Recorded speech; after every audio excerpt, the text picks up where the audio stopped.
की जो आकृति होती है वह लंबी बेलनाकार होती है। इस तरह से एक केंचुआ बेलनाकार आकृति में मिट्टी में गति करता रहता है और इसका शरीर जो है छल्लों से निर्मित होता है। इसके शरीर की जो ऊपरी सतह है, यह जो इसकी ऊपरी सतह है, इसकी त्वचा अत्यंत चिकनी होती है। यह इसका विशिष्ट लक्षण होता है कि इसकी त्वचा जो है वह अत्यंत चिकनी होती है और केंचुआ अपनी त्वचा से ही श्वसन करते हैं। इसलिए केंचुए में जो श्वसन की प्रक्रिया पाई जाती है वह होती है त्वचीय श्वसन, यानी कि त्वचा से श्वसन करना। ये अपने शरीर की ऊपरी त्वचा से अपने शरीर के संपूर्ण भाग से श्वसन की क्रिया संपन्न करते हैं। श्वसन केंचुए की त्वचा श्वसन करने पर आर्द्र तथा श्लेष्मीय प्रकृति की हो जाती है, जिससे कि इसमें गैसों का आवागमन आसानी से हो सके। यद्यपि जो मेढक होते हैं उनकी भांति मेढक में मनुष्य की तरह फेफड़े होते हैं, परंतु वे भी त्वचा से ही श्वसन करते हैं। इसलिए मेढक की जो ऊपरी सतह होती है वो भी आर्द्र तथा श्लेष्मीय होती है। इनकी ऊपरी सतह त्वचा जो है वो चिकनी होती है तथा श्वसन के दौरान आर्द्र व श्लेष्मीय प्रकृति की हो जाती है। आर्द्र व श्लेष्मीय यानी कि श्लेष्मा झिल्ली जैसी होती है वैसे हो जाती है इनकी ऊपरी सतह।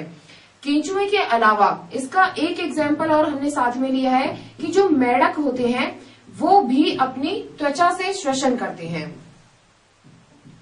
इसलिए मेढक की भी ऊपरी सतह श्लेष्मीय प्रकृति की होती है, अर्थात आर्द्र व चिकनी होती है। मेढक में मनुष्य के जैसे फेफड़े पाए जाते हैं, वो अपने फेफड़े से भी श्वसन करते हैं, लेकिन वो अपनी त्वचा से भी श्वसन का कार्य कर सकते हैं।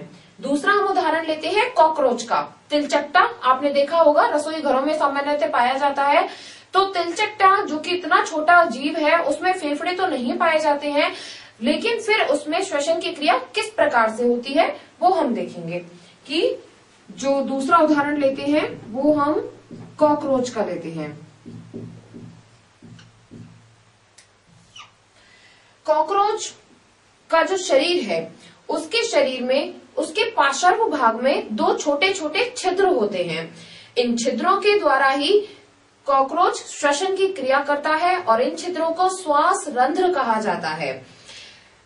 इस प्रकार के जो छिद्र हैं वो अन्य कीटों के शरीर में भी पाए जाते हैं। कीटों में गैस विनिमय के लिए वायु नलियों का जो है जाल बिछा होता है और इसे श्वास प्रणाल या वातक के नाम से जाना जाता है। कॉकरोच के पार्श्व भाग में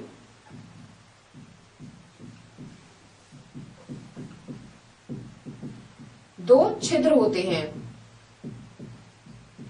और इन छिद्रों को श्वास रंध्र कहा जाता है,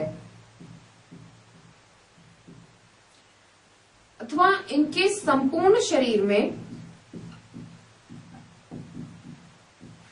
नलिकाओं का जाल बिछा होता है।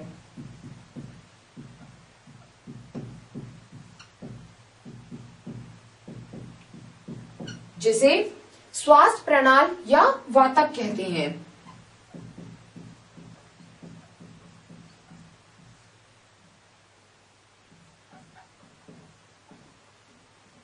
वातक के नाम से जाना जाता है, जिनके द्वारा श्वसन की क्रिया संपन्न होती है।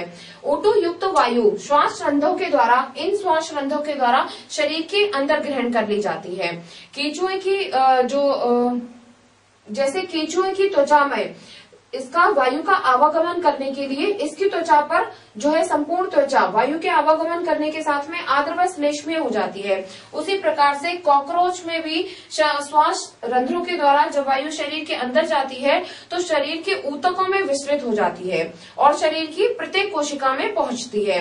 इस प्रकार कोशिकाओं से CO2 श्वसन तल में आती है और इन्हीं श्वसन रंध्रों के द्वारा बाहर निकल जाती है। जैसे मनुष्य में CO2 हम O2 को अंदर लेते हैं हैं, श्वसन करते हैं तब, और CO2 को बाहर निकालते हैं। उसी तरह से श्वसन की जो क्रिया है वह संपूर्ण जीवों में इसी प्रकार से होती है, अर्थात अंतः श्वसन और उच्छ्वसन, CO2 O2 को अंदर लेना और CO2 को बाहर निकालने की क्रिया, श्वसन की क्रिया सब जीवों में समान होती है, लेकिन कई जीवों में श्वसन अंग अलग अलग होते हैं। जैसे केंचुए में त्वचीय श्वसन होता है, जबकि कॉकरोच में श्वास रंध्रों के द्वारा श्वसन होता है। इन्हीं श्वास रंध्रों के द्वारा वायु शरीर के अंदर ली जाती है, जो कि श्वास नालों में जाकर शरीर के ऊतकों में विस्तृत हो जाती है और शरीर की प्रत्येक कोशिका में पहुंच जाती है। जैसे O2 युक्त वायु